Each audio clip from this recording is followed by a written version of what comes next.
அல்லேலூயா, ஆமென். இப்போதும் தேவனுடைய வார்த்தைக்கு நேராய் கடந்து செல்வோம்.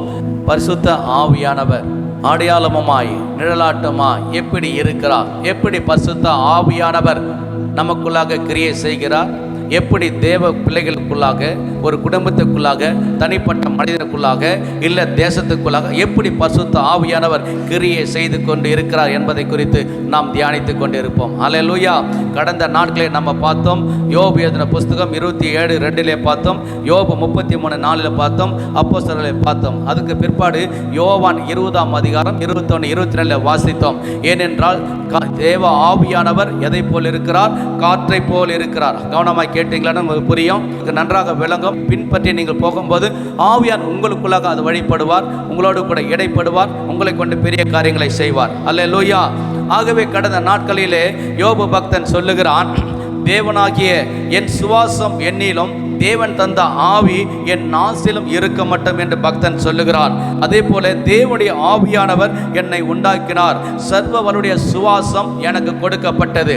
ஆகவே தேவன் இந்த மனிதனை உண்டாக்கும் முன்பதாகவே பிதா, குமாரன், பரிசுத்தாவியர் மூவரும் இணைந்திருந்தார்கள். அங்கே காற்றாய் வருகிறார். அங்கே ஆதியாகமம் 2:7 வாசிக்கும் போது அங்கே ஜீவ சுவாசத்தை ஊத்துகிறான். அந்த மனிதன் என்னவாகிறான்? ஜீவ ஆத்மா ஆகிறான். ஆகவே ஆவியானவர் எப்படி இருக்கிறார்? இங்கு காற்றாய் தெரிய காணப்படுகிறார். யோவான் 20:21-22 வாசிக்கும் போது இயேசு மறுபடியும் அவரை நோக்கி, உங்களுக்கு சமாதானம் உண்டாவதாக, பிதா என்னை அனுப்பினது போல நான் உங்களை அனுப்புகிறேன் என்று சொல்லி அவர்கள் மேல் ஊதி பரிசுத்த ஆவியை பெற்றுக் கொள்ளுங்கள் என்று சொன்னதாக கடந்த வாரத்திலே முடித்தோம். அல்லேலூயா. இந்த நாட்களிலும் எசேக்கியேல் தீர்க்கதரிசியை கொண்டு கர்த்தர் என்ன பேசுகிறார்? எசேக்கியேல் 37 அதிகாரத்தை திருப்பிக் கொள்ளுங்கள். 1-10 நம்ம வாசிக்க போறோம். அங்கே ஆண்டவர் எசேக்கியேல் தீர்க்கதரிசியை அங்கே கொண்டு போகிறார். கர்த்தருடைய கை என் மேல் அமர்ந்து கர்த்தர் என்னை ஆவிக்குள்ளாக்கி வெளியே கொண்டு போய் எலும்புகள் நிறைந்த ஒரு பள்ளத்தாக்கு நடுவிலே நிறுத்துகிறார். அல்லேலூயா. ஆமா, கர்த்தருடைய கை என் மேல் அமர்ந்தது. எனக்கு கர்த்தருக்கு பிரியமானவர்களே, கர்த்தருடைய கரம் உங்கள் மேல் அமர வேண்டும். முதலாவது நீங்கள் ஜெபிக்கும் போது, ஆண்டவரே உம்முடைய கரம் என் மேல் அமர வேண்டும், என் பிள்ளைகள் மேல் அமர வேண்டும், என் கணவர் மேல் அமர வேண்டும். அல்லேலூயா. எப்போ கர்த்தருடைய கரம் உங்கள் மேல் அமருகிறதோ கர்த்தர் உங்களை கொண்டு எதை செய்ய போகிறார் என்று அர்த்தம். அல்லேலூயா. இங்கே எசேக்கியேல் தீர்க்கதரிசி கிட்ட ஆண்டவர் பேசுகிறார். அங்கே கர்த்தருடைய கரம் அமர்ந்த பிறகு அவனை முதலாவது ஆவிக்குள்ள ஆக்கி வெளியே கொண்டு போகிறார். அதுதான் பரிசுத்த ஆவியானவர் வரும்போது நீங்கள் பலன் அடைந்து எருசலேமிலும் யூதேயிலும் சமராலும் உலகம் எங்கே எனக்கு சாட்சிகளாக இருப்பேன் என்று கர்த்தர் சொல்லுகிறார். ஆகவே தான் இங்கே சொல்லப்பட்டிருக்கிறது, உங்களை ஆவிக்குள்ளாக்கி வெளியே கொண்டு போவது அனுபவம். அல்லேலூயா. பரிசுத்த ஆவியானவர் உங்க மேல தங்கி இருப்பார் என்றால், உங்களுக்குள்ளே வந்திருப்பார் என்றால், உங்களை அப்படியே வைக்க மாட்டார், அதே இடத்துல வைக்க மாட்டார். ஏதோ ஒரு பர்பஸ் உங்களுக்குள்ள வைத்திருப்பார், அதை நடத்த ஆரம்பிக்க தொடங்குவார். அல்லேலூயா. இங்கே எசேக்கியேல் கிட்ட அதுக்காக தான் சொல்றார், எசேக்கியேல் தீர்க்கதரிசி கொண்டு போறார். எங்கே கொண்டு போறார்? எலும்புகள் நிறைந்த ஒரு பள்ளத்தாக்கு கொண்டு போகிறார். அல்லேலூயா. ஊழியம் செய்யும் போது வித்தியாசமா இருக்கும். கிறிஸ்தவ வாழ்க்கை வித்தியாசமா இருக்கும். கிறிஸ்தவ வாழ்க்கை ஒரு வித்தியாசமா இருக்கும். ஏன்? ஊழியம் செய்யலாம், ஜனங்களுக்கு முன்பாக போய் பிரசங்கம் பண்ணலாம். ஆனா எலும்பு கிட்ட போய் பேசுவியா? எல்லாம் சுற்றி சுடுகாட்டில் போயிட்டு பிரசங்கம் பண்ணுன்னா என்ன நினைப்பீங்க? சுடுகாட்டில் போய் நிற்க வச்சுட்டு இந்த சுடுகாட்டில் பார்த்து பேசு. என்ன பண்ணுங்க? உங்களெல்லாம் கொண்டு போய் நிற்க வச்சா சுடுகாட்டில் போயிட்டு எல்லாம் செத்துருக்காங்களா அவங்க மத்தியில் நீ போய் பேசு அப்படின்னா பேசுவோமா? என்ன ஆண்டவரே, எலும்பு கூட வெளியே தெரியல, இந்த எலும்பு கிட்ட போய் பேச சொல்கிறீங்களே, உங்களுக்கு தெரியுமா? ஆளுங்கிட்ட பேசினாவே கேட்க மாட்டேன்றாங்க, எலும்புகிட்ட பேச முடியுமா? கர்த்தர் ஒரு காரியத்தை சொல்லுகிறார். அந்த எசேக்கியேல் தீர்க்கதரிசி அப்படியே கீழ்ப்படுகிறார். அல்லேலூயா. அங்கே சொல்லுகிறார், என்னை அவைகளின் அருகே சுற்றி நடக்க பண்ணுகிறார். எங்க? சுடுகாட்டில் எலும்புகள் ஃபுல்லா நிறைஞ்சிருக்கிற ஒரு இடத்துல நடக்க பண்றார். போய் நடந்து பாருங்க, வீட்டிலாண்ட போய் சுடுகாட்டில் போய் நடந்து பேசுங்க கொஞ்ச நேரம். அந்த எலும்புகளோட பேசி எல்லாம் பாருங்க, பேசி பார்த்துட்டு வாங்க வீட்டுக்கு, என்ன சொல்லுதுன்னு பார்க்கலாம். அப்போ எலும்புகள் நிறைந்த அந்த பள்ளத்தாக்கிலே சுற்றி என்ன பண்றாராம்? முதல்ல நடக்க பண்ணுவார். முதல்ல நம்மளை நடக்க பண்ணுவார். கர்த்தர் கொண்டு போய் நீ பாரு எப்படி இருக்குன்னு போய் பாரு. அதுக்கப்புறம் ஆண்டவர் சொல்றாரு, பள்ளத்தாக்கின் வெட்ட வெளியிலே அந்த எலும்புகள் மகா திரளாய் கிடந்தது. அவைகள் எப்படி போயிருந்ததா? உலர்ந்து போயிருக்கிறது. எலும்பு இருந்தது மாத்திரமல்ல, அந்த எலும்பு உலர்ந்து போயிருக்கிறது. அல்லேலூயா. அப்போ உலர்ந்த எலும்புகள் எதை குறிக்கிறது? நீங்களும் நானும் கர்த்தரை அறிந்திருந்தாலும் அவரை விட்டு பின்வாங்கி போகிற ஜீவியம், அவரை விட்டு விலகி போகிற ஜீவியம், ஜீவன் இல்லாத ஒரு ஜீவியம், பரிசுத்தாவி இல்லாத ஒரு ஜீவியம், உலர்ந்த எலும்புகள். கர்த்தர் சொல்லுகிறார், என் ஜனங்கள் பின்னிட்டு போயிருந்தாலும், என் ஜனங்களை விட்டு மறந்து போயிருந்தாலும் நீ பேசு, அவர்களுக்குள்ள நான் என்ன பண்ண போறேன்? ஆவியை அனுப்ப போறேன். அல்லேலூயா. ஆகவே தான் கர்த்தர் தேவனுடைய ஜனங்களை கைவிடாமல் பாதுகாக்கிறவர். எல்லா சூழ்நிலை கைவிடவில்லை. அல்லேலூயா. இங்கே சொல்லுகிறார், 1-10 வசனங்களை இப்ப வாசிக்கும் போது, அங்கே நடக்க பண்ணினார். இதோ பள்ளத்தாக்கின் வெட்ட வெளியிலே அந்த எலும்புகள் மகா திரளாய் கிடந்தது, அவைகள் மிகவும் உலர்ந்ததுமா இருக்கிறது. அவர் என்னை நோக்கி, மனுபுத்திரனே, இந்த எலும்புகள் உயிரடையுமா என்று கேட்டார். அதற்கு நான் அருமையான பதில். ஆண்டவர் கேட்கும் போது அவர்கிட்டே பதில் சொல்றார். அல்லேலூயா. இந்த எலும்பெல்லாம் பார்க்குறியப்பா, இவ்வளோ எலும்பு இருக்குது, இந்த எலும்பெல்லாம் உயிராயிடுமா அப்படின்னு எசேக்கியேல் தீர்க்க ஃபர்ஸ்ட் ஆண்டவர் கேட்குறார். அதுக்கு எசேக்கியேல் தீர்க்கதரிசி சொல்றாரு, ஆண்டவரே அதுக்கப்புறம் வாசிங்க. அப்பொழுது அவர் இந்த எலும்புகளை தீர்க்க தரிசனம் உரைத்து அவைகளை பார்த்து சொல்ல வேண்டியது என்னவென்றால், உலர்ந்த எலும்புகளே, கர்த்தருடைய வார்த்தையை கேளுங்கள். பாருங்க, ஒரே நிமிஷம் இந்த 4ஆம் வசனத்தை முடிச்சுட்டு போவோம். அங்க சொல்லுகிறார், நீ இந்த எலும்புகளை குறித்து தீர்க்க தரிசனம் உரை, அவைகளை பார்த்து சொல்ல வேண்டியது என்னவென்றால், உலர்ந்த எலும்புகளே. எப்படி கேட்கும்? எலும்புகள் மரிச்சு போயிருக்குது, சதை கிடையாது, நரம்பு கிடையாது, தனித்தனியா இருக்குது. எப்படி அந்த வார்த்தை அது கேட்கும்? அதுதான் முக்கியம். அப்போ எசேக்கியேல் கடந்த வாரத்தில் நாங்கள் சொன்ன 2 காரியங்களை எசேக்கியேல் தீர்க்கதரிசி பண்ணோம். ஒன்று என்ன பண்ணணும்? உங்ககிட்ட பேசினேன், இந்த வார்த்தையை நான் பேசுகிறேன், கடந்த வாரத்தில் பேசினேன். 2 காரியத்தை அந்த தீர்க்கதரிசி செய்யணும். ஒன்று பேசணும், ஜெபிக்கணும். 2 காரியம் செய்யணும் அந்த தீர்க்கதரிசி. ஒன்று பேசணும், 2வது அவளுக்காக ஜெபம் பண்ணணும். ஏனென்றால் அது உயிரிழணும், இவர் ஜெபமும் பண்ணணும். தீர்க்கதரிசியானவர் அங்கே சொல்லுகிறார், உலர்ந்த எலும்புகளை கர்த்தருடைய வார்த்தையை கேளுங்கள். கர்த்தராகிய ஆண்டவர் எலும்புகளை நோக்கி, இதோ நான் உங்களுக்குள்ளே ஆவியை பிரவேசிக்க பண்ணுவேன். ஆமென். ஆண்டவர் சொல்றாரு தீர்க்கதரிசி கிட்ட, இப்ப சொல்லுப்பா, என்ன பண்ண போறேன்? இப்ப நானே உங்களுக்குள்ள ஆவியை பிரவேசிக்க பண்ண போகிறேன். அப்பொழுது நீங்க என்ன ஆயிடுவீங்க? இப்போ நீங்கள் செத்து போய் தான் இருக்கிறீங்க. ஆவிக்குரியத்தில் செத்து போய் இருக்கிறீங்க. ஆவிக்குரியத்தில் மந்தமாக இருக்கிறீங்க. ஆவிக்குரியத்தில் நீங்கள் வளரல, உங்கள் ஜீவமே வளரல. ஜெப ஜீவத்தில் செத்து போயிருக்கிறீங்க, வேத வாசிப்பில் செத்து போயிருக்கிறீங்க, பரிசுத்தத்தில் செத்து போயிருக்கிறீங்க, கீழ்ப்படுதலில் செத்து போயிருக்கிறீங்க, தாழ்மையில் செத்து போயிருக்கிறீங்க, கர்த்தருக்கு செவி கொடுதலில் செத்து போயிருக்கிறீங்க, தேவனை துதிப்பதில் செத்து போயிருக்கிறீங்க, தேவனை ஆரோக்கியத்தில் செத்து போயிருக்கிறீங்க, தேவனை தொழுது கொள்ள செத்து போயிருக்கிறீங்க, தேவனுடைய சமூகத்துக்கு வர நீங்கள் சொத்தி போயிருக்கிறீங்க. ஆனால் இப்படி செத்து போயிருந்தாலும் கர்த்தர் சொல்றார், உங்களை நான் என்ன பண்ணுவேன்? ஆவி அனுப்புவேன் கர்த்தர் சொல்றார். விடமாட்டார். அல்லேலூயா. அவர் ரத்தத்தாலே சம்பாதித்த சபை. அல்லேலூயா. ஆகவே சொத்திற்கு அவர் இடம் கொடுக்க மாட்டார். ஆகவே தான் அவங்க சொல்லுகிறார், இதோ நான் உங்களுக்குள்ளே ஆவியை பிரவேசிக்க பண்ணுவேன், அப்பொழுது நீங்கள் என்ன ஆவீர்கள்? உயிர் அடை போறீங்க. அல்லேலூயா. ஆமா, அதுக்காகத்தான் உங்களுக்கு ஜெபம், உபவாச ஜெபம், வேத பாடம் எல்லாத்தையும் கர்த்தர் இங்கே உண்டாக்கி வைத்திருக்கிறார். அல்லேலூயா. எதற்காக? இந்த வார்த்தை கேட்க கேட்க கேட்க நமக்குள்ள என்ன வரும்? ஜீவன் வரும். அல்லேலூயா. ஜீவன் வரும். வாசிங்க. நான் உங்கள் மேல் நரம்புகளை சேர்த்து உங்கள் மேல் மாம்சத்தை உண்டாக்கி உங்களை தோலினால் மூடி உங்களில் ஆவியை கட்டளிடுவேன், அப்போது நீங்கள் உயிரடைந்து நான் கர்த்தர் என்று அறிந்து கொள்வீர்கள் என்று உரைக்கிறார் என்று சொல் என்றார். அல்லேலூயா. நான் உங்கள் மேல் நரம்புகளை சேர்த்து. இப்போ என்ன ஆக போகுது? எலும்புகளோடு கூட நரம்புகள் வருது.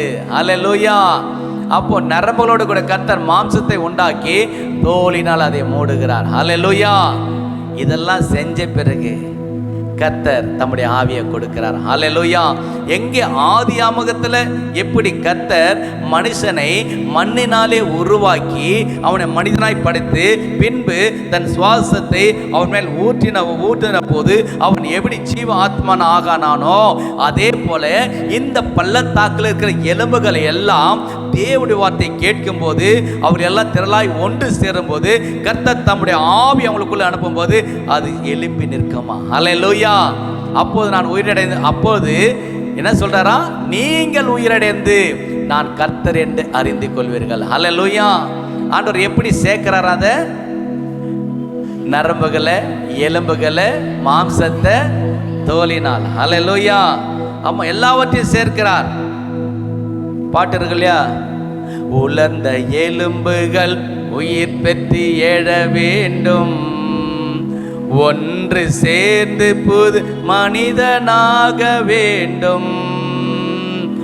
உலர்ந்த எலும்புகள் உயிர் பெற்று எழ வேண்டும், ஒன்று சேர்ந்து புது மனிதனாக வேண்டும். அசைவாடும் அசைவாடும் ஆவியான தேவா என்று அசைவாடும் அசைவாடும் ஆவியான தேவா, நரம்புகள் உண்டாகட்டும், ஓம் சிந்தை உண்டாகட்டும், நரம்புகள் உண்டாகட்டும், ஓம் சிந்தை உண்டாகட்டும்.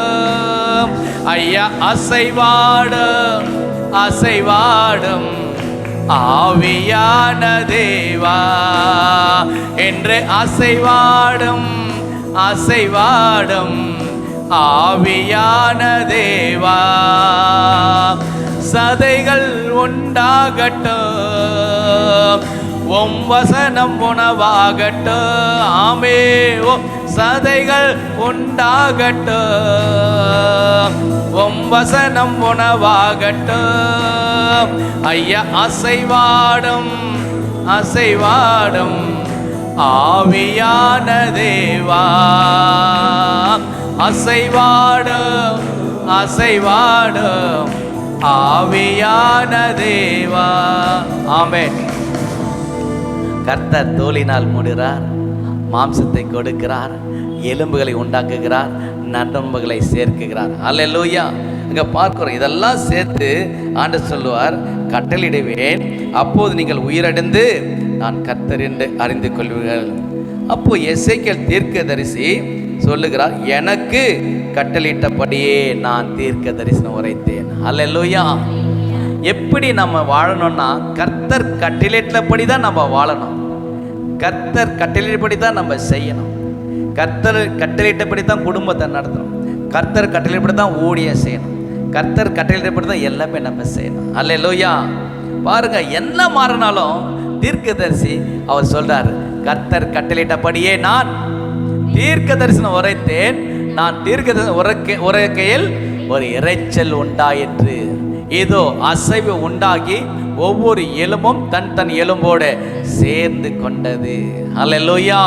இந்த எலும்புகள் எதைக்குற ஒரு பெரிய சத்தம் என்னென்றால் எல்லா எலும்புகளும் எலும்ப ஆரம்பிச்சிச்சு.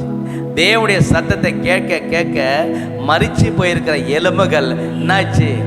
எலும்ப ஆரம்பிச்சு. எழுந்துட்டு ஓடி ஓடி ஓடி தொடை எங்கே இருக்குது, கை எங்கே இருக்குது, தலை எங்கே இருக்குது, இடுப்பு எங்கே இருக்குது என்று சொல்லி என்ன பண்ணுது? போய் அப்படியே சேர்ந்து பாருங்க. ஒரு அடிப்பட்டுச்சேன்னா, டாக்டர்கிட்ட கட்டுப்பட்ட இடுப்பு வலி வந்துடுச்சேன்னா என்ன ஆகுது? கீழே ஆக்சிடென்ட் ஆயிடுச்சுன்னா அந்த ஃபைனல் கார்டு பண்ணுறதுக்கு ரொம்ப கஷ்டப்படுறாங்க. ரெண்டாவது கால் எலும்பு உடஞ்சிச்சா ரொம்ப கஷ்டப்படுறாங்க. கையில் உடஞ்சிச்சா ரொம்ப கஷ்டம். அதை செட் பண்ணுறதுக்கு பல நாட்கள் பல மாதங்கள் ஆகும். மறுபடியும் அது நார்மலாக வர்றதுக்கு பல மாதங்கள் ஆகுது. ஆனால் கர்த்தர் எப்படி உண்டாக்கிறது தெரியுமா? அதான் சயின்டிஸ்ட் சொல்கிறாரு, நம்ம சரீரம் வந்து அதிசயமா, டாக்டர்கள் சொல்றாங்க இந்த சரீரம் என்னது அதிசயம். ஏன்? நம்ம உடல்ல மொத்தம் எத்தனை லிட்டர் ரத்தம் இருக்குது? எத்தனை லிட்டர் ரத்தம் இருக்குது? 5 லிட்டர் ரத்தம் இருக்குது. 5 லிட்டர் ரத்தம் அது ஒரு நாளில் 30 கோடி கிலோமீட்டர் பயணிக்குதான் உள்ள. அந்த ரத்தம் ஓடுதான். அது கணக்கு பண்ணி சொல்றாங்க டாக்டருங்க. 30 கோடி கிலோமீட்டர் போது அந்த ரத்தம் ஓடுதான் உள்ளற நம்ம சரீரத்துக்குள்ள. அது மாத்திர நுரையீரல்ல ஒரு நாளில் 23,040 முறை சுவாசத்தை உள்ளி இழுத்து வெளியிருக்குதான். எவ்வளோ? ஒரு நாளில் 23,040 முறை சுவாசத்தை உள்ளிழுத்து வெளியே வருகுதான். நுரையீரல்ல 3 லட்சம் மில்லியன் ரத்த நாளங்கள் ஒரு இருக்கான். அது எல்லாத்தையும் ஒன்றிச்சா அவர் சொல்றாரு 2400 கிலோமீட்டர் தூரம் இருக்குமா. அவ்வளோத்தையும் எல்லாத்தையும் இணைச்சா. அதுக்கப்புறம் அவர் சொல்றாரு அதிக தசை உள்ள இடம் எதுன்னா நாக்கு. அதிகமான தசை உள்ள எதுன்னா நாக்கு தானா. அந்த சுவையை அறிவிக்க அது இருக்கிற செல்கள் 3000 இருக்குதான் நாக்கில் டேஸ்ட் பார்க்கறதுக்கு. செல்கள் ஆண்டவர் வச்சிருக்காரு. எத்தனை செல்கள் இருக்குதான் டேஸ்ட் பார்க்க? 3000 செல்கள் இருக்குதான். ஆமாம். இருதயம் ஒரு நாளில் 1,03,689 முறை துடிக்குதான். எண்ணிக்கிறீங்களா? என்னைக்காது உங்கள் இருதயம் என்ன? இருதயம் சொல்லுவீங்களே, என் இருதயம் என்னை தான், உங்கள் இருதயம் நான் தான், அவங்க இருதயம் நீங்கள் தான்றீங்களே. இருதயம் எத்தனை பேர் கவுண்ட் பண்ணியிருக்கிறீங்க? அடிக்கிறது எல்லாம் அது சொல்லியிருக்கிறாரு டாக்டரு. அவங்க சொல்லியிருக்காங்க இருதயம் ஒரு நாளைக்கு 1,03,689 முறை துடிக்குதான். சரி, இப்போ நம்ம துடிச்சிட்டு தான் இருக்குது. அல்லேலூயா. ஆமாம். அப்போ இந்த எலும்புகள் சொல்லுகிறார், எலும்புகள் ஒரு மனிதனுக்குள்ளே எவ்வளோ இருக்குன்னு சொல்கிறாங்க. 206 270 வரைக்கும் இருக்குன்னு சொல்கிறாங்க. 206 முதல் ஒரு வயதிலிருந்து அதுக்கு மேலே போனால் 270 கிட்ட இருக்கும் அப்படின்னு சொல்கிறாங்க. அதே மாதிரி நரம்புகளின் நீளம், நம்ம சரீரத்துக்கு நரம்புகளின் நீளம் 72 மீட்டர் இருக்கான். நரம்புகளின் நீளம் அது மாத்திரம் மொத்தம் மனித உடலில் தசைகள் எவ்வளோ இருக்குதுன்னா 639 தசைகள் இருக்குதான் நம்ம சரீரத்தில். 639 தசைகள் உள்ளது. சரி, இந்த எலும்புகள் எதை குறிக்கிறது? ஜீவியத்தை குறிக்கிறது. உறுதியான ஜீவியம், உபதேசம், உறுதியான உபதேசம். எலும்புகள். நரம்புகள் எதை குறிக்கிறது? ஒரு ஐக்கியத்தை குறிக்கிறது. மாம்சம் எதை குறிக்கிறது? கிருபையும் சத்தியத்தையும் குறிக்கிறது. தோல் எதை குறிக்கிறது? ஜபத்தை குறிக்கிறது. எப்போது ஜபம் பண்ணுவது, எப்போது நம்ம ஜபத்தில் இருப்பது. ஆகவே இப்படிப்பட்ட காரியங்களை கர்த்தர் நம்ம சரீரத்தில் வைத்திருக்கிறார். அல்லேலூயா. இந்த எலும்புகளுடைய காரியங்கள் எப்படி உயிர் பெறுகிறது அதை 3 விதமாக அங்கே வரலாற்று ஆசிரியர்கள் சொல்லுகிறார்கள். ஒன்று ஆத்துமாக்களின் உயிர்த்தெழுதல், 2வது சுவிசேஷ சபையின் உயிர்த்தெழுதல், 3வது சரீரத்தின் உயிர்த்தெழுதல். 3 விதமான உயிர்த்தெழுதலை இங்கே வரலாற்று ஆசிரியர்கள் சொல்லுகிறார்கள். இதுக்கு ஒப்பனையாக பேசுகிறார்கள். எசேக்கியேல் தீர்க்கதரிசி எலும்பை குறித்து தீர்க்கதரிசனம் சொல்வது இது உயிரடையுமா என்று சொல்லும் போது அந்த எலும்புகள் உயிர் அடையும். நான் அதற்குள்ளாக ஆவியை அனுப்பும் போது எல்லாம் நிற்கும். அல்லேலூயா. 8ஆம் வசனத்தை வாசிங்கள். நான் பார்த்து கொண்டு இருக்கையில் இதோ அவைகள் மேல் நரம்புகளும் மாம்சமும் உண்டாயிற்று, மேற்புறம் எங்க தோலினால் மூடப்பட்டது. ஆமென். ஆனாலும் அவைகள் என்ன இல்லை? ஆவி இல்லை. இப்போ நம்மளும் இருக்கிறோம். தேவ ஆவி இல்லைன்னா நம்மளாம் எப்படி இருப்போம்? தேவ ஆவி நமக்குள்ள இல்லைன்னா நம்மளை செத்த ஜீவியத்தை நாம் இருக்கிறவளா இருப்போம். செத்து போன ஜீவியம். ஆகவே தான் கர்த்தருடைய ஆவி இல்லாதவன் அவருடையவன் அல்ல. கர்த்தருடைய ஆவி உங்களுக்குள்ள எனக்குள்ள இல்லைன்னா நம்ம யாரும் இல்லை, கர்த்தருடைய பிள்ளைங்க இல்லை. முடிவு பண்ணிக்கலாம். பைபிளில் இருக்கிற வசனம் அதுதான் சொல்லுது. கர்த்தருடைய ஆவி உங்களுக்குள்ள இல்லைன்னா நம்ம யாரும் இல்லை. ஆமாம், கர்த்தருடைய ஆவி இல்லாதவன் அவருடையவன் அல்ல. அப்போ கர்த்தருடைய ஆவி உள்ள வரும்போது நீங்கள் நானும் பலன் அடைவர்களாக இருப்போம். அல்லேலூயா. ஆமாம், பலத்தின் மேல் பலன் அடைகிறவர்களாக இருப்போம். அங்கே சொல்லுகிறார். 9ஆம் வசனத்தை வாசிப்போம். அப்போது அவர் என்னை பார்த்து, நீ ஆவியை நோக்கி தீர்க்கதரிசனம் உரை, மனுபுத்திரனே தீர்க்கதரிசனம் உரைத்து ஆவியை நோக்கி கர்த்தராகிய ஆண்டவர் உரைக்கிறது என்னவென்றால், ஆவியே காற்று திசை நான்கிலிருந்து வந்து ஊதி என்கிறார் என்று சொல் என்றார். எனக்கு கற்பிக்கப்பட்டபடி நான் தீர்க்கதரிசனம் உரைத்தேன்.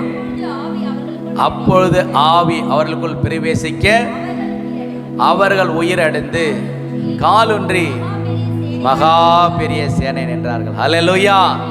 பாருங்க, தேவாவி உள்ள வரும்போது செத்து போன எங்கெங்கெல்லாம் இருக்குது அந்த எலும்புகள்லாம் உயிரடைந்து காலூன்றி மகா பெரிய சேனை நின்றார்கள். ஹல்லேலூயா. அப்ப கர்த்தருடைய ஆவி நமக்குள்ள வரும்போது நம்முடைய பின்மாற்ற ஜீவியம், தேவனுடைய விலகி போன ஜீவியம், ஜெபம் இல்லாத வாழ்க்கை, வேத வாசிப்பு இல்லாத வாழ்க்கை, பரிசுத்தம் இல்லாத வாழ்க்கை எல்லாமே உயிரடைய ஆரம்பிச்சிடும். ஹல்லேலூயா. கர்த்தருடைய ஆவி உங்களுக்கு வரும்போது கர்த்தர் உங்களை புதுப்பிக்கிறவராக இருப்பார், உங்களை உயிர்ப்பிக்கிறவராக இருக்கார். இது வரைக்கும் நீங்க ஜெபம் பண்ணாம இருந்திருப்பீங்க. ஆனா ஆவியான வந்தா உங்களை சும்மா இருக்க மாட்டார், ஜெபம் பண்ண சொல்லிக்கிட்டே இருப்பார். உங்களுக்குள்ள ஆவியானவர் இருப்பார் என்றால் வேதத்தை வாசிக்க சொல்லிக்கொண்டே இருப்பார். இதான் பரிசுத்த ஆவியானவர். ஏனென்றால் பரிசுத்த ஆவி எதற்காக கொடுக்கப்பட்டிருக்கிறது? இந்த பூமியில நீங்களான வாழ்வதற்காக அல்ல, அவருடைய ராஜ்யத்தை கட்டும்படியாக கொடுக்கப்பட்டிருக்கிறது. அங்கத்தான் எபேசியர் சொல்லுகிறார், அவர் மேல் மாளிகை முழுவதும் இசைவாய் கட்டப்பட்டு கொண்டு வருகிறது. அல்லேலூயா. இந்த ஜனங்களை பார்த்து இந்த எலும்புகள் உயிரிடம் என்பது எதை குறிக்கிறது என்றால், பாபிலோன் தேசத்தில் உள்ள இஸ்ரவேல் ஜனங்களை குறிக்கிறது. அங்கே எபிராம் இருக்கிறார்கள், ஒரு குரூப்பா இருக்கிறார்கள், இஸ்ரவேல் வடக்கு இஸ்ரவேல் இருக்கிறார்கள், யூதா இருக்கிறார்கள். இப்படி பலதரப்பட்ட அங்கே 3 விதமான குரூப்புகளாய் பிரிந்திருக்கிறார்கள். எங்கே? சிறைப்பட்டு போன பாபிலோன் தேசத்தில் இருக்கிறார்கள் அந்த ஜனங்கள். அது மாத்திரமல்ல, மற்ற நாடுகளிலும் இஸ்ரவேல் ஜனங்கள் சிதறப்பட்டு இருக்கிறார்கள். ஆகவே சிதறப்பட்டு இருக்கிற இந்த ஜனங்கள் மறுபடியும் ஒன்று சேர்வார்களா, ஒன்று திருப்பி இந்த இடத்துக்கு வருவாங்களா என்பது இவர்களுக்கு தெரியாது. ஆனாலும் கர்த்தர் அவர்கள் நினைவாக இருக்கிறார். இவர்கள் தானியேல் காலத்தில் இருந்த தீர்க்கதரிசி, அவர்களோடு கூட அவருக்கு தெரியும். தானியேல் கிட்ட மட்டும் ஆண்டவர் பேசியிருக்கிறாரு. ஆண்டவரே, இனி வரப்போற காரியங்களை எப்படி இருக்க போது, நாங்கள் இந்த இடத்துல இப்படி தான் இருக்குமான்னு கேட்கும்போது ஆண்டவர் சொல்லுகிறார் 70 வருடங்கள் போகும் என்று சொல்லுகிறார். அப்போ 70 வருடங்கள் போகும். ஆனால் எசேக்கியேல் தீர்க்கதரிசி இந்த தீர்க்கதரிசனம் வரும்போது அவன் ஒரு ஆசாருடைய மகனாக இருக்கிறான். அவனுக்கு ஒரு 30 வயதான் ஆகுது. அந்த 30 வயதுக்குள்ள ஆண்டவர் அவனை ஆவிக்குள்ளாகி வெளியே கொண்டு போய், நீ போய் தீர்க்கதரிசனம் சொல்லிட்டு இப்படிப்பட்ட சிதற இருக்கிற ஜனங்கள், செத்து போய் இருக்கிற ஜனங்கள், உயிரில்லாத ஜனங்களுக்கு நீ போய் தீர்க்கதரிசனம் சொல்லு. ஏன்? இந்த ஜனங்களை மறுபடியும் நான் கொண்டு வந்து சேர்ப்பேன். அல்லேலூயா. மறுபடியும் இடத்துல நிலைக்க பண்ணுவேன். அல்லேலூயா.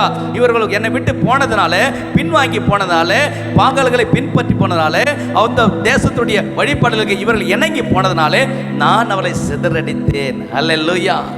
ஆனா ஆண்டவர் சொல்றார், இரக்கமுள்ளவர் இவர். ஆண்டவர் சொல்றாரு, ஆனாலும் அந்த சிதறப்பட்டிருக்கிற அந்த ஜனங்களை நான் மறுபடியும் கொண்டு வருவேன். அதுக்கு ஒப்பனையாக தான் சொல்ல 16 வசனத்தை வாசிங்கள். இது எதற்காக சொல்லப்பட்டிருக்கிறது? இந்த பூமியை கர்த்தர் எதற்காக சொல்லப்படுகிறது? 11 14 வசனங்களை நம்ம வாசிக்கும் போது இங்கே நமக்கு விளங்கும். அப்போது அவர் என்னை நோக்கி, மனுபுத்திரனே, இந்த எலும்புகள் இஸ்ரவேல் வம்சத்தார். அல்லேலூயா. உலர்ந்த எலும்புகள் யாரு? அவங்க தான் இஸ்ரவேல் வம்சத்தார். உலர்ந்த எலும்புகள் யார்? இவர்கள் தேவனுக்கு விலகி போய் செத்து போய் இருக்கிறவர்கள், சதில்லாம போனவர்கள். எப்படி கர்த்தர் அது பிரித்து காண்பிப்பார். தோலே கிடையாது, தோல் எல்லாம் எப்படி இருக்குது? எலும்பா இருக்குது. நரம்பு தெரியுது என்றார், நரம்பு இல்லை. அதுக்கப்புறம் தசைகள் தனியா இருக்குது. அது எல்லாமே தனித்தனியா இருக்குது. ஆனா சொல்றாரு, இப்படி தனித்தனியா இருக்குது, இந்த ஜனங்களை நான் மறுபடியும் உயிரடைய வைப்பேன். அல்லேலூயா. உங்க வாழ்க்கையில நீங்க எதை இருந்திருந்தாலும், எதை இழந்து போயிருந்தாலும், எதெல்லாம் நீங்க விட்டு வந்துட்டு இருந்தாலும், கர்த்தர் சொல்றாரு, இழந்தே போனதெல்லாம் கர்த்தர் கொடுப்பார். அல்லேலூயா. கர்த்தர் மேல் நம்பிக்கை இருக்க வேண்டும். அவருடைய வார்த்தை ஜீவனுள்ள வார்த்தைகள். அந்த வார்த்தை மேல் நீங்க கவனம் வைத்து அந்த வார்த்தைக்கு நீங்க செவி கொடுக்கும் போது உங்க குடும்பம் தள்ளாடாது, உங்க வாழ்க்கை தள்ளாடாது, உங்க பிசினஸ் தள்ளாடாது, உங்க வேலை ஸ்தலத்தை தள்ளாடாது. அல்லேலூயா. கர்த்தருடைய ஆவி உங்களுக்குள்ள இருக்குமானால் கர்த்தர் உங்களை நடத்துகிறதை நீங்கள் இருக்கிற அந்த ஸ்தலத்திலே உங்களை குறித்து சாட்சி உண்டு பண்ணுவார். அல்லேலூயா. யோசேப்பு குறித்து சாட்சி உண்டு பண்ணாரா இல்லையா? யோசேப்போட கர்த்தர் இருக்கிறார் என்று கண்டு அவன் எஜமான் கண்டு தனக்கு உள்ளதெல்லாம் எல்லாத்தையும் அவன் கையில் ஒப்பு கொடுத்தார் என்று ஆதியாகமம் 39ஆம் அதிகாரத்தில் 4ஆம் வசனத்தில் நம்ம வாசிக்கிறோம் 4:5. அப்போ நீங்களும் நானும் இருக்கும்போது, உண்மையா இருக்கும்போது, உத்தமமா இருக்கும்போது தேவாவியன் நமக்குள்ள வருவார். தேவாவியன் வரும்போது செய்கள் எல்லாம் வித்தியாசமா இருக்கும். எல்லாம் மாம்சத்தில் செய்கிறானுங்க, ஆனால் நீங்களான எதில் நடப்போம்? ஆவில நடப்போம். ஆவில நடக்கிறவன் காற்றை போல் இருக்கிறான். அல்லேலூயா. அவன் எங்க என்ன பண்றான்னு தெரியாது, ஆனால் காற்றா இருக்கும்போது கர்த்தர் நம்மோடு கூட நம்மளை நடத்துவார். அல்லேலூயா. காற்று எங்கே போகுது எங்கே வருது தெரியாது, ஆனால் உணர முடியும். அதே போல பரிசுத்த ஆவியார் உங்களுக்குள்ள இருக்கும்போது, உங்களுக்குள்ள இருக்கிற பரிசுத்த ஆவியார் மற்றவர்கள் இருக்கிறதை அறிந்து கொள்வார்கள். ஏன்? உங்களுடைய வார்த்தை மாறி இருக்கும், உங்களுடைய பார்வை மாறி இருக்கும், உங்க நடக்கை மாறி இருக்கும். அல்லேலூயா. ஆகவே தான் இங்கே சொல்லுகிறார்கள், அந்த உலர்ந்த எலும்பு யாரு? இஸ்ரவேல் வம்சத்தார். அல்லேலூயா. இப்போ நம்ம ஒருவேளை இயேசுவை ஏற்றுக்கிட்டு இப்படிப்பட்ட ஜீவியம் இருக்குமானால், உலர்ந்த போன ஜீவியம் இருக்குமானால், கர்த்தர் நம்மளை உயிர்ப்பிக்க வல்லவராக இருக்கிறார். அல்லேலூயா. அவர் ஒருவரையும் என்ன பண்ண மாட்டார்? கைவிட மாட்டார். அல்லேலூயா. அவர் அரவணைக்கிற தெய்வம், அன்புள்ள தெய்வம். அவர் சொல்லுகிறாரு, இந்த எலும்புகள் இஸ்ரவேல் வம்சத்தார் அனைவருமே இதோ அவர்கள் எங்கள் எலும்பும் உலர்ந்து போயிட்டு, எங்கள் நம்பிக்கை அற்று போயிட்டு, நாங்கள் அறுப்புண்டு போகிறோம். எல்லாம் போயிடுச்சப்பா. வெளியில் போய் புலம்புறாங்க, அந்நிய தேசத்தில் போய் சொல்கிறாங்க, என்கிட்ட ஒன்றுமே இல்லை, எல்லாம் போயிடுச்சு, எங்கள் எலும்பு கூட என்ன இல்லை, எலும்பில் கூட ஈரம் இல்லை, எலும்பு கூட என்னாச்சு, காண்டி போச்சு. அவ்வளோ கஷ்டம், கஷ்டத்தை மேலே கஷ்டம், போராட்டத்து மேலே போராட்டம், எங்களுக்கு நம்பிக்கை எல்லாம் முடிஞ்சு போச்சு. 12ஆம் வசனம் வாசிப்போம். ஆகையால் நீ தீர்க்க தரிசனம் உரைத்து அவர்களோடு சொல்ல வேண்டியது என்னவென்றால், கர்த்தராகிய ஆண்டவர் உரைக்கிறார், இதோ என் ஜனங்களே, நான் உங்கள் பிரேத குழிகளை திறந்து உங்கள் பிரேத குழிந்து வெளிப்படவும், உங்களை இஸ்ரவேல் தேசத்துக்கு வரவும் பண்ணுவேன். கர்த்தர் சொல்ல கொண்டு வருவார், உங்களை மறுபடியும் கொண்டு வருவார். அல்லேலூயா. ஏனென்றால் அவர் சொல்கிறார், உங்கள் பிரேத குழிகளை திறந்து உங்கள் பிரேத குழிகளை வெளிப்பட பண்ணுவார். அப்படின்னா நீங்கள் எதிலெல்லாம் அடக்கம் பண்ணப்பட்டிருக்கிறீங்களோ, பாவத்தில் எந்த பாவத்துல எல்லாம் அடக்கம் பண்ணப்பட்டிருக்கீங்களோ, கர்த்தர் அந்த பாவத்திலிருந்து விடுதலை கொடுப்பார். எந்த குடும்பம்லாம் சாபத்தில் இருக்கிறோ அந்த சாபத்திலிருந்து கர்த்தர் விடுதலையை கொடுப்பார். எதெல்லாம் ஆவிக்குரியத்தில் மறைத்து போய் இருக்கிறோமோ அதிலிருந்து கர்த்தர் நம்மளை உயிர்ப்பிக்க வெளியே கொண்டு வருவார். அல்லேலூயா. ஏனென்றால் உங்கள் இஸ்ரவேல் தேசத்துக்கு மறுபடியும் நம்மளை உயிர்ப்பிக்க தேவனாகிறார். அவர்களை மறுபடியும் கொண்டு வருவேன் என்று கர்த்தர் சொல்லுகிறார். அல்லேலூயா. ஆமாம், கிட்டத்தட்ட ஒரு 25-20 வருஷத்துக்குள்ள இந்த காரியங்கள்லாம் நடந்து கொண்டிருக்கிறது. அந்த காலத்தில் 3-4 தீர்க்கதரிசிகள் அதை குறித்து தீர்க்க தரிசனம் உரைத்து கொண்டிருந்தார்கள். அப்போதுதான் இவன் இளமையாக இருக்கிறவர், இந்த எசேக்கியேல் தீர்க்கதரிசி, ஒரு ஆசாரிய குடும்பத்தில் இருந்தவர். இவரை கர்த்தர் பயன்படுத்தி ஒரு தீர்க்கதரிசியாய் பயன்படுத்துகிறார். அல்லேலூயா. 13ஆம் வசனத்தை வாசிப்போம். என் ஜனங்களே, நான் உங்கள் பிரேத குழிகளை திறந்து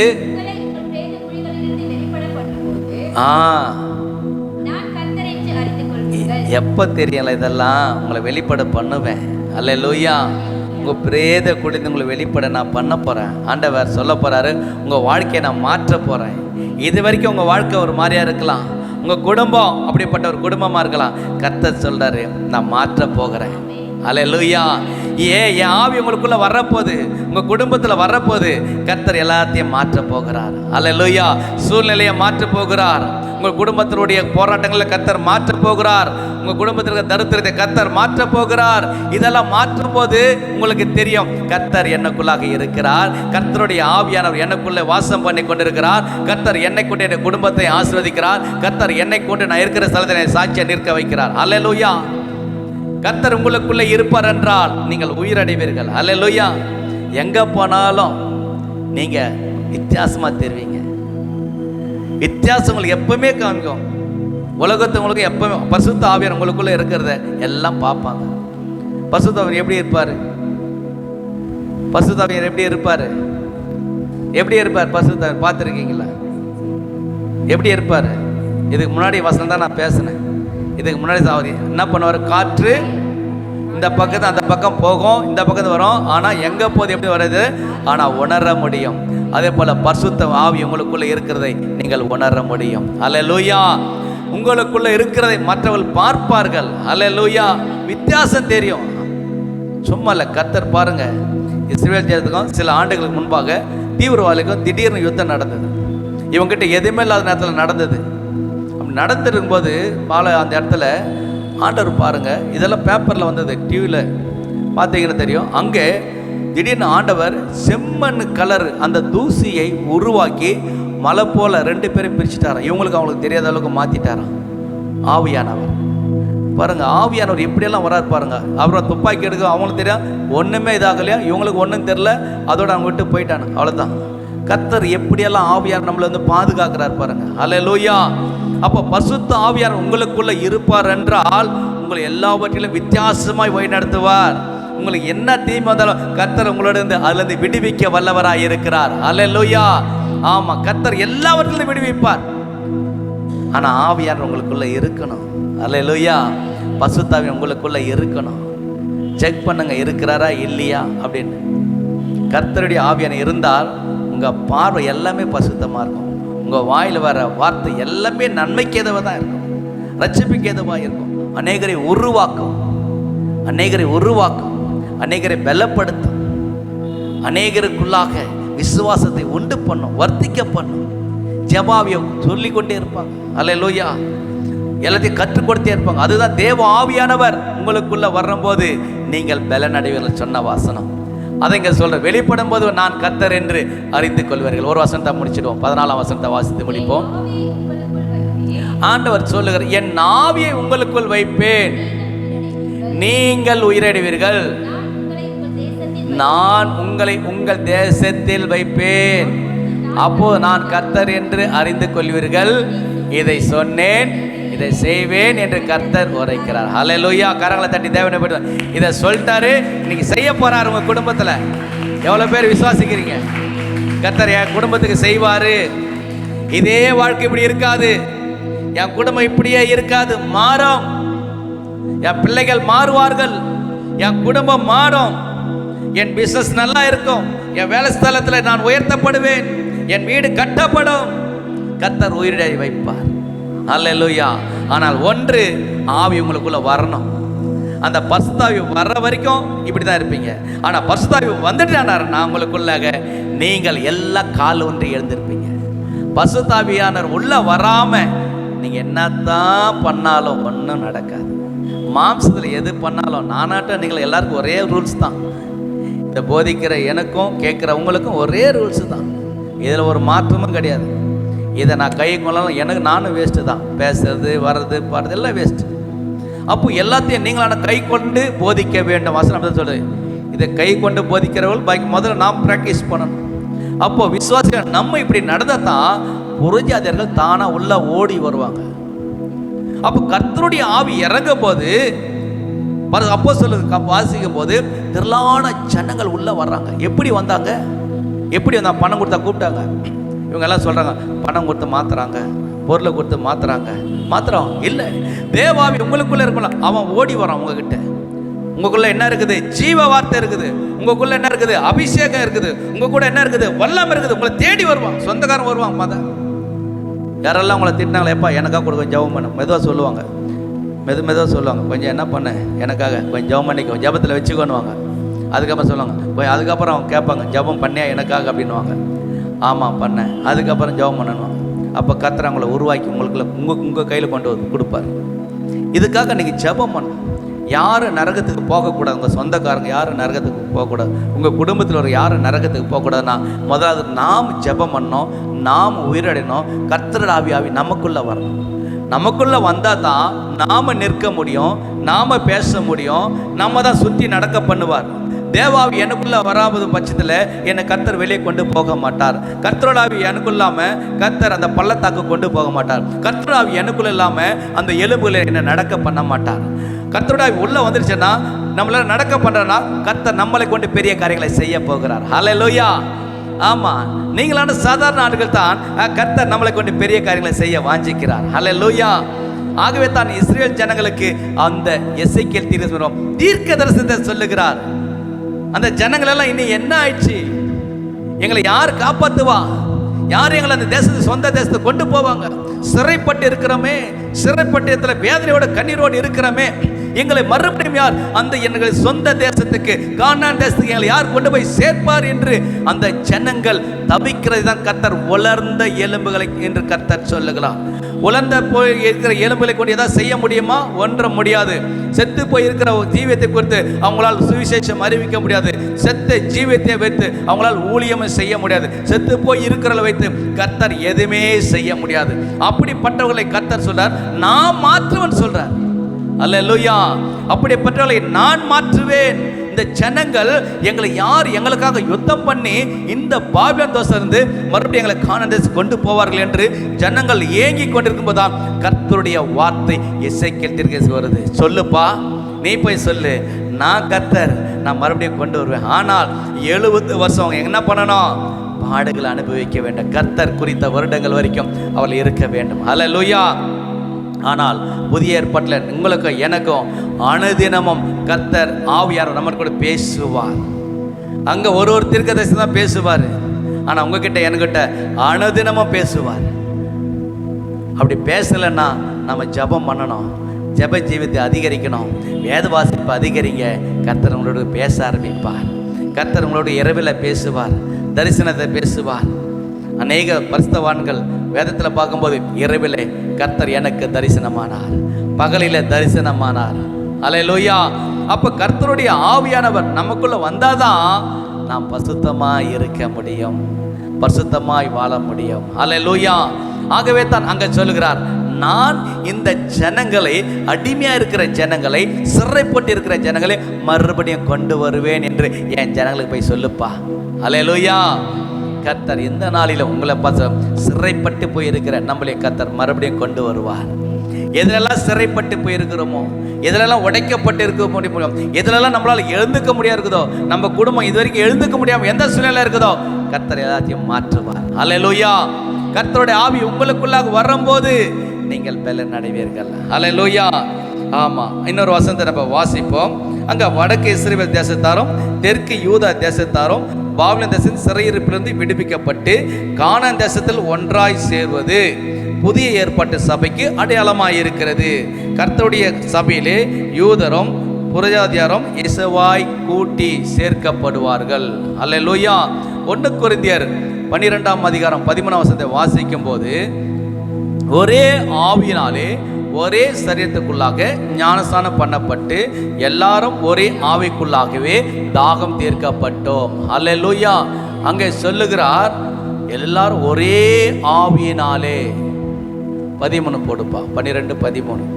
நாம் யூதராயினும் கிரேக்கராயின் அடிமையாயினும் சுதந்திரம் எல்லாரும் ஒரே ஆவியினாலே ஒரே சரீரத்துக்குள்ளாக ஞான ஸ்நானம் பண்ணப்பட்டு எல்லாரும் ஒரே ஆவிக்குள்ளாகவே தாகம் தீர்க்கப்பட்ட அந்த ஒரே ஆவியானவர் எதை சொல்லுகிறார்? அந்த ஒரே ஆவியானவர் எல்லாருக்கும் ஒரே பரிசுத்த ஆவியானவர். உங்களுக்கு எனக்கும் தாகத்தை தீர்க்க ஒரே பரிசுத்த ஆவியானவர். அவர் யூதரா இருக்கட்டும், கிரேக்கனா இருக்கட்டும், அவன் அடிமையா இருக்கட்டும், யாரா இருந்தாலும் சரி, அந்த ஆவியானவர் உள்ள வந்தார்னா எல்லாரும் ஞானஸ்நானம் பண்ணப்பட்டார்கள். அல்லேலூயா. அங்கே சொல்லுகிறார், இங்கே கொரிந்தியர் அப்போஸ்தலன் பவுல் சொல்லுகிறார், ஒரே ஆவினாலே ஒரே சரீரத்துக்குள்ளாக ஞானஸ்நானம் பண்ணப்பட்டு எல்லாரும் ஒரே ஆவிக்குள்ளாக தாகம் தீர்க்கப்பட்டோம். அந்த ஆவியானவர் தான் எல்லாரையும் நிரப்புகிறவர். அந்த ஆவியானவர் தான் எல்லாரையும் போஷிக்கிறவர். அந்த ஆவியானவர் தான் உயிர்ப்பிக்கிற ஆவியானவர். அந்த ஆவியானவர் தான் நம்மளை நடத்துகிறவர். அல்லேலூயா. ஆகவே தான் அந்த ஒரே ஆவியானவர். அப்போஸ்தலர் 2:42 வாசிக்கும் போது, அப்போஸ்தலர் 2:42, அவர்கள் அப்போஸ்தலருடைய உபதேசத்திலும் அந்யோன்யத்திலும் அப்பம் பிக்கதிலும் ஜபம் பண்ணுவதிலும் உறுதியாய் தரித்திருந்தார்கள். அல்லேலூயா. அப்போ அங்க எப்படி இருக்கிறார்கள் விசுவாசிகள், ஜனங்கள் எல்லாம் எப்படி யாரு கூட இருக்கிறாங்கன்னா, அவர்கள் அப்போஸ்தலருடைய உபதேசம், அவங்களோடு கூடிய வார்த்தையில, அந்த அந்யோன்யத்திலும் அப்பம் பிட்கதிலும் ஜபம் பண்ணுவதிலும் உறுதியாய் தரித்திருந்தார்கள். அல்லேலூயா. உறுதியாய் இருக்க வேண்டும். அதுதான் எலும்பு என்ன குறிக்கிறது? உறுதியை குறிக்கிறது. அப்போ ஜபத்துல எல்லாவற்றிலும் நம்ம எப்படி இருக்கணும்? உறுதியா இருக்க வேண்டும். அல்லேலூயா. உபதேசத்துல உறுதியா இருக்க வேண்டும். அந்யோன்யத்துல உறுதியா இருக்க வேண்டும். அந்யோன்யம் என்னது சொல்லுங்க பார்க்கலாம். அந்யோன்யம் என்னது? எல்லாம் பாஸ்டிங்கில் வரீங்க, அதனால வாயில் வரல வார்த்தை இல்லை. எல்லாம் பாஸ்டிங்கில் அதனால சத்தமாக பேச முடியல, தெரியுது, ரொம்ப கஷ்டப்படுறீங்க.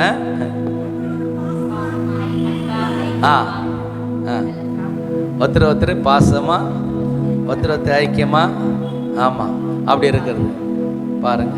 ஒருத்தர் பாசமாக, ஒருத்தர் ஐக்கியமாக இருப்பது அந்யோன்யம். சரி, அப்படின்னா குடும்பத்துக்குள்ள நீங்கள் முதலாவது கவனிங்க, உங்கள் குடும்பத்துக்குள்ளே அந்யோன்யமாக இருக்கணும். ரெண்டாவது வேலை ஸ்தலத்தில் நீங்கள் அந்யோன்யமாக இருக்கணும். உங்கள் பிஸ்னஸில் அந்யோன்யமாக இருக்கணும். சபையில் அந்யோன்யமாக இருக்கணும். அல்லேலூயா. ஏன் அப்படி தேவாவி வந்தால் நமக்குள்ளே வந்துட்டார்னா அந்த உபதேசத்திலும் அந்த அந்யோன்யத்திலும் அப்பம் பிக்குதல், திருவிருந்து எடுக்கிறதுலையும், அதுக்கப்புறம் ஜபம் பண்ணுவதிலும் உறுதியாய் எப்படி இருந்தாங்களா? தரித்திரலாத இருந்தாங்களா? ஓ, தரித்திரம் தான் இருந்தாங்க. நல்லா பாடுங்க. தப்பாக இருக்குன்னு நினைக்கிறேன் தமிழ். அதை போடுப்பா அந்த வசனம். ஏன் மாற்றிட்டே இருக்கிற? எல்லாம் பா சரித்துக்குள்ள அது இல்லைப்பா.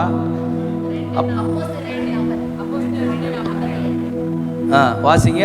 அப்போஸ்தலர் 2:42.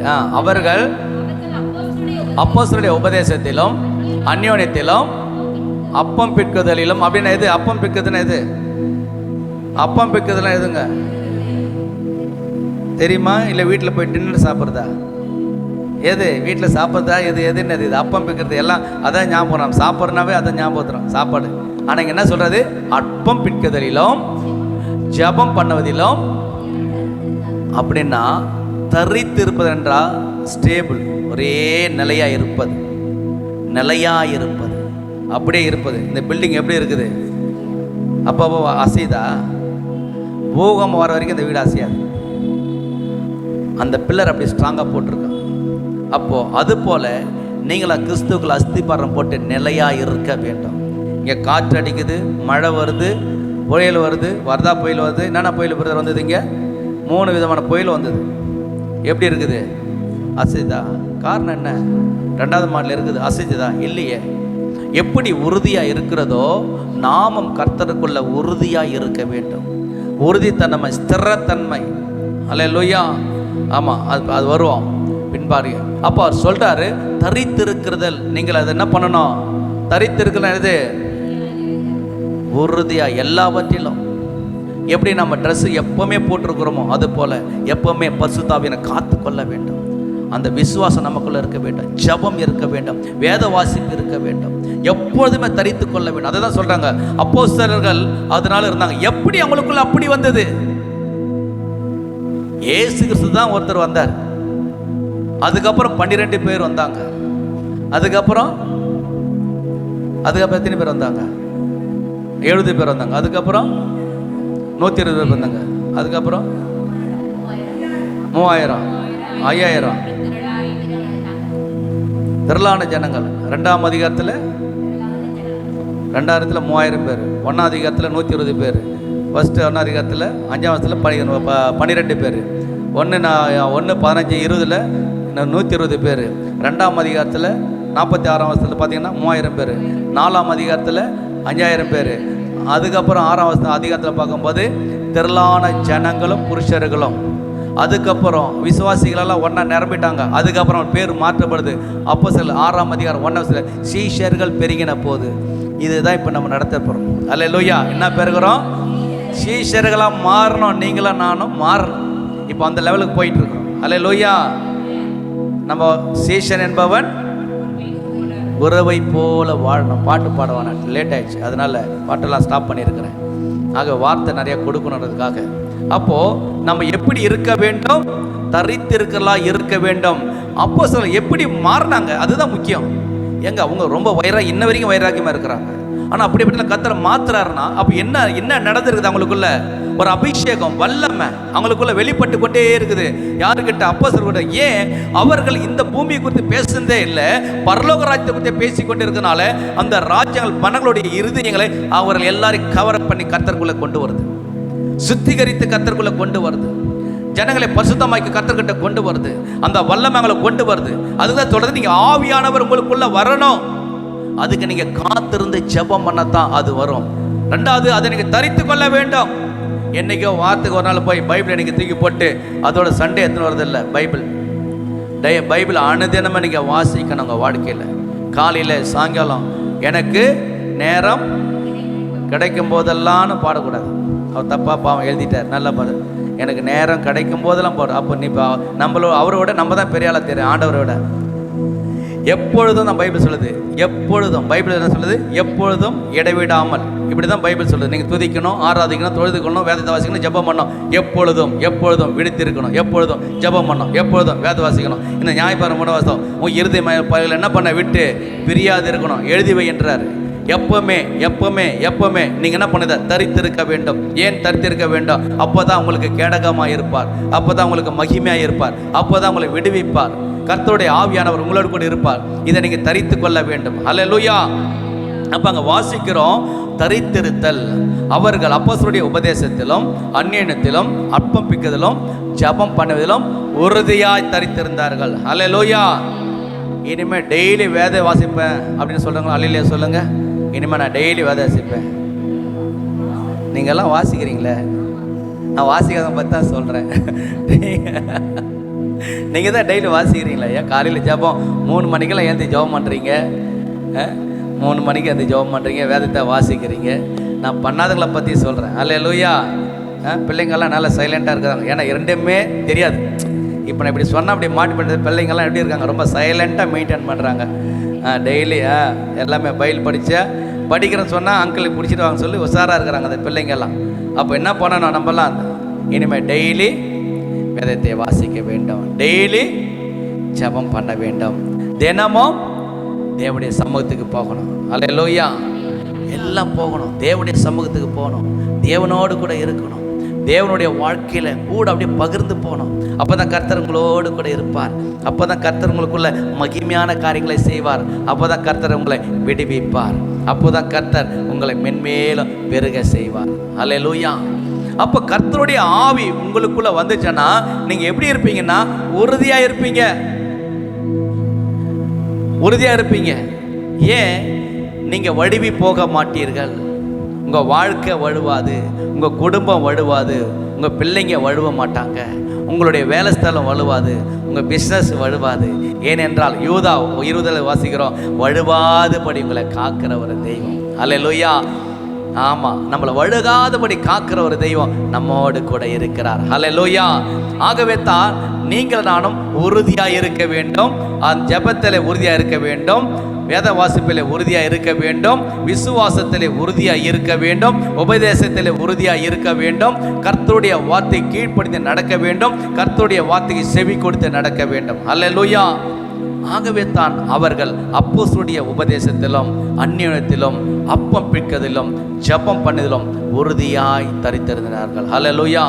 பாருங்க, நிறைய பேர் திருவிருந்துக்கு வருவாங்க, நிறைய பேர் எதுக்கு வராங்க? ஆராதனைக்கு. அதுக்கப்புறம் லீவு. ஏன்னா அதுக்கப்புறம் கர்த்தர் எல்லாம் அவங்களுக்கு தெரியாது, ஏன்னா அவங்க தான் எல்லாம் பெரிய ஆள்.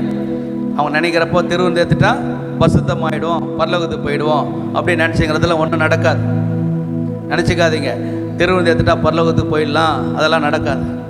கர்த்தருடைய சமூகத்தில் எப்படி இருக்கணும்? உறுதியாக தரித்து இருக்கணும். வசனம் தான் சொல்லுது, அவர்கள் எதில் இருந்தாங்களா? உறுதியாக தரித்து இருந்தார்கள். வசனம் சொல்லுது.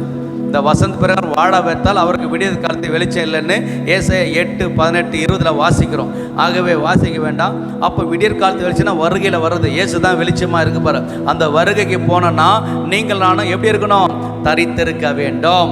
இயேசுவோடு கூட இருக்கிறதுக்கு வேத வாசிப்பில் தரித்திருக்க வேண்டும், ஜெபத்தில் தரித்திருக்க வேண்டும், உபவாசத்தில் தரித்திருக்க வேண்டும், தேவனோடு கூட துதிப்பதில் தரித்து கொண்டிருக்க வேண்டும், பரிசுத்தத்தை தரித்து கொள்ள வேண்டும். அல்லேலூயா. அப்போ இதெல்லாம் நீங்கள் தரித்து கொள்ளனாதான் கர்த்தர் உங்களோட கூட இருப்பார், இல்லைன்னா இருக்க மாட்டார். கிளீனாக நீங்களே நினச்சிங்க. இப்படிப்பட்ட சுபாவம் உங்களுக்குள்ள இல்லைன்னா தேவ ஆவி நமக்குள்ள இல்லை. நம்ம சும்மா ஏதோ பேர் கிறிஸ்தவர்கள், அவ்வளோதான். இதோடு போயிட்டு அதோட எங்கே போயிடுவான்? பரலத்துக்கு போயிடுமா? சொல்லுங்க, பரலத்துக்கு போகுமா? இந்த வார்த்தை ஆவியானவர் இல்லைன்னா போக முடியுமா? பரிசுத்த ஆவியான இருந்தால் தான் லிங்க் பரலோகத்துக்கு. பரிசுத்த ஆவியானவர் இருந்தால் தான் உங்களுக்கு பரலோகத்தில் தொடர்பு கொண்டு வரும், இல்லைன்னா வராது. என் நம்பர் உங்கள் கையில் இருந்தால் நான் ஃபோன் பண்ணால் உங்களுக்கு கால் வரும். வேற ஒரு நம்பர் இருந்தால் எப்படி கால் வரும்? வராது. சும்மா ஃபோன் பண்ணிட்டே இருக்க வேண்டியது தான். இல்லாட்டி நாட்டு ஜீவில் போயிட்டுருக்கோம். என்கிட்டயும் ஃபோன் இருக்குது, என்கிட்ட தான் நான் ஃபோன் பண்ணிட்டே இருந்தா அவங்களுக்கு போக வேண்டிய ஆளுக்கு போகாமல் பண்ணிட்டே இருந்தால் என்ன ஆகும்? வேஸ்ட்டு தானே. அது போல தான் தேவனுடைய ஆவி இல்லாமல் நம்மளா ஜெபம் பண்ணி நம்மளா ஏதோ பண்ணிக்கிட்டு நம்மள இஷ்டம் போல வந்துட்டு நம்மள இஷ்டம் போல போனால் கர்த்தர் இருக்க மாட்டார். அப்போ அப்போஸ்தலருடைய வாழ்க்கையில் அவர்கள் அப்போஸ்தலருடைய உபதேசத்தில் இருக்கிறார். நீங்களும் தேவனுடைய உபதேசத்தில் இருக்க வேண்டும். கர்த்தருடைய வேதத்தின்படி வாழ உங்களை ஒப்பு கொடுத்து அர்ப்பணித்து அதை நீங்கள் தரித்து கொள்ள வேண்டும். அப்படி தரித்து கொள்ளும் போது கர்த்தர் உங்களோடு கூட இருப்பார். அல்லேலூயா. ஆனால் உறுதியாய் தரித்து கொள்ள வேண்டும். அல்லேலூயா. உறுதியுள்ள ஒரு ஜீவன் நமக்குள்ள இருக்க வேண்டும். ஏசாயா தீர்க்கதரிசி சொல்லுகிறார் 26:3, உம்மை உறுதியாய் பற்றி கொண்ட மனதை உடையவன் உம்மையே நம்பியிருக்கிறபடியால் நீர் அவனை பூர்ண சமாதானம் காத்துக்கொள்ளு. யாருக்கு ஐயா சமாதானம் வரும்? யாருக்கு ஐயா சந்தோஷம் வரும்? யாருக்கு அங்கே ஆசீர்வாதம் வரும்னா உம்மை உறுதியாய் பற்றி கொண்டவர்கள். இன்னைக்கு சும்மா கட்டியும் வந்துட்டு போயிட்டு கர்த்தரே நான் ஆசீர்வதிக்கல, நான் சபைக்கு போகிறேன், எல்லாமே பண்ணுறேன், கடுக்கலண்ணா ஆவியானவர் இல்லையே, பசுத்த ஆவியானவர் இல்லையே, ஜப ஜீவியம் இல்லையே, வேத வாசிப்பு இல்லையே, உபவாச ஜபம் இல்லையே, தேவனோடு கூட உறவாடுதல் இல்லையே, பல மணி நேரம் தேவனுடைய சமூகத்தில் காத்திருந்து ஜெபிக்கிற அந்த பழக்கம் இல்லையே, இதெல்லாம் இல்லாமல் கர்த்தரை நம்மளை எப்படி ஆசீர்வதிப்பார்? ஆனால் ஏசாயா தீர்க்கதரிசி சொல்லுகிறார், உம்மை உறுதியாய் பற்றி கொண்ட மனதை உடையவன் உம்மையே நம்பி இருக்கிறபடியால் நீர் அவனை பூர்ண சமாதானம் காத்துக்கொள்ளு. எல்லாம் எழுந்து நிற்போமா? ஆண்டவர் இந்த நாளிலும் ஆண்டவரே என்னும் உயிரடைய வையுங்கப்பா. உள்ளிருந்து எலும்பு போல இருக்கிற என் குடும்பத்தை, என் பிள்ளைகளை, என் வாழ்க்கையை, என் வேலை ஸ்தலத்தை, என் பிஸ்னஸை இந்த நாளில் நீங்கள் உயிரடைய வையுங்கப்பா. உயிரடைய வையுங்க ஆண்டவரே. இயேசுவே ஆண்டவரே என்னை ஒப்பு கொடுக்குறேன்னு சொல்லுங்கள், என்னை ஒப்பு கொடுக்குறேன்னு சொல்லுங்கள். ஆண்டவர் உங்களோடு கூட இடைப்படுவார்.